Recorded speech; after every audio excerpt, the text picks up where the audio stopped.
always want to do redirection on a support loop. So you need to have a loop here in the middle. So you need to have this. Just one tip there. And yeah, basically this is kind of like the corner redirection. So like I mentioned, you're either going to have one or the other, and there's not going to be anything else. So this is regarding to corner redirection. So let's now go into the next video. We're going to talk about surface redirection. And like always, in case something is not cleared or something is still confusing, like always, feel free to tag me in our Discord channel, and I'll be happy.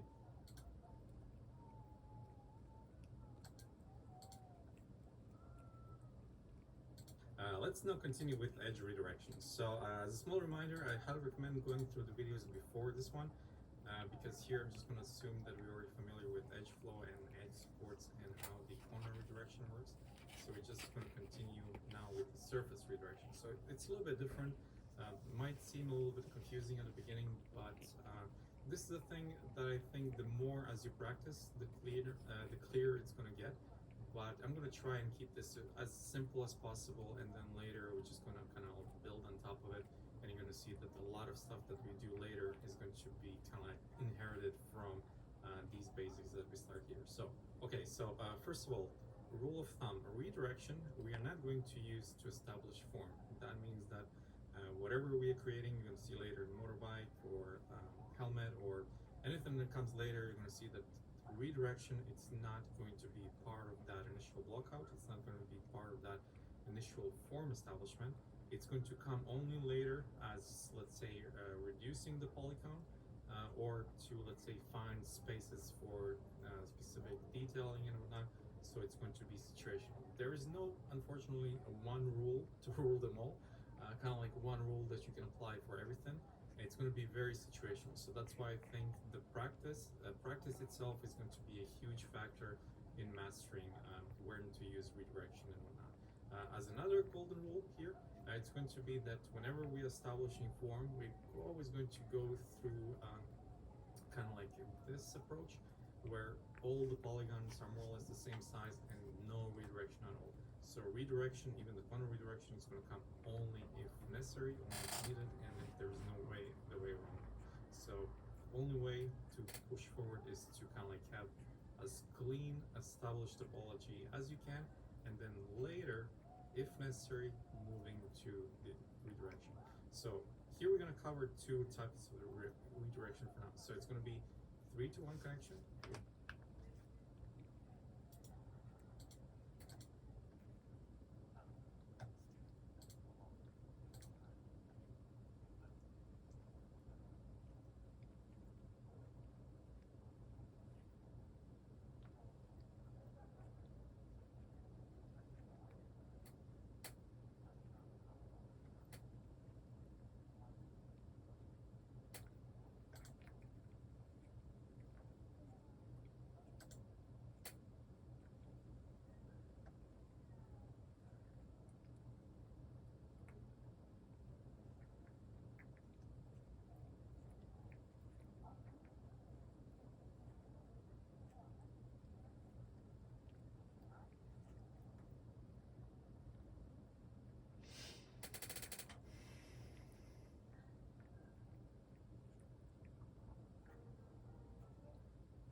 edges into one, or redirecting 3 edges into one, or redirecting 4 edges into two.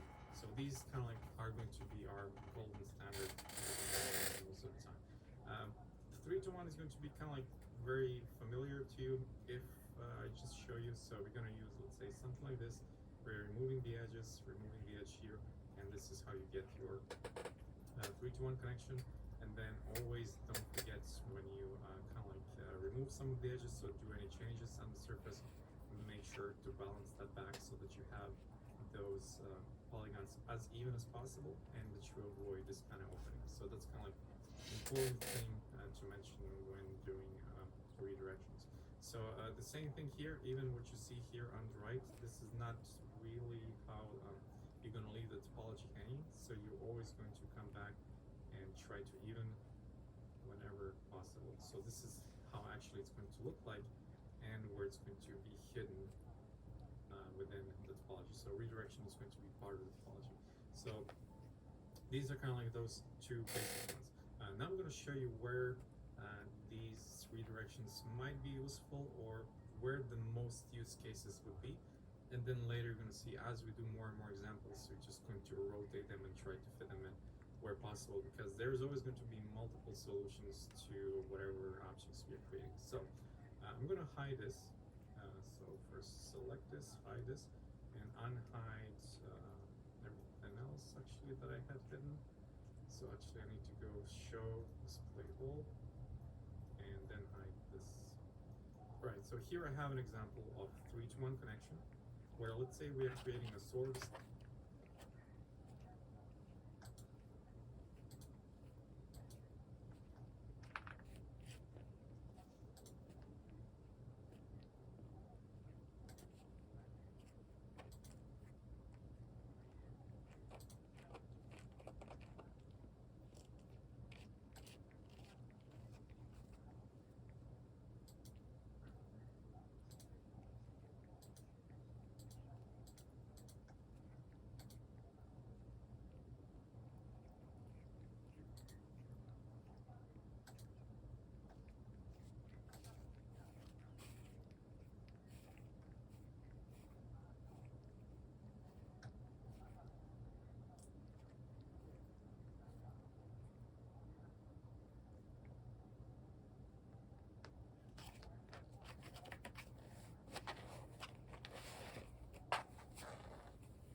Something, and then as a tip of the sword, you're going to use this type of connection. So if you, let's say, recreating this from scratch, you're probably going to have something like this.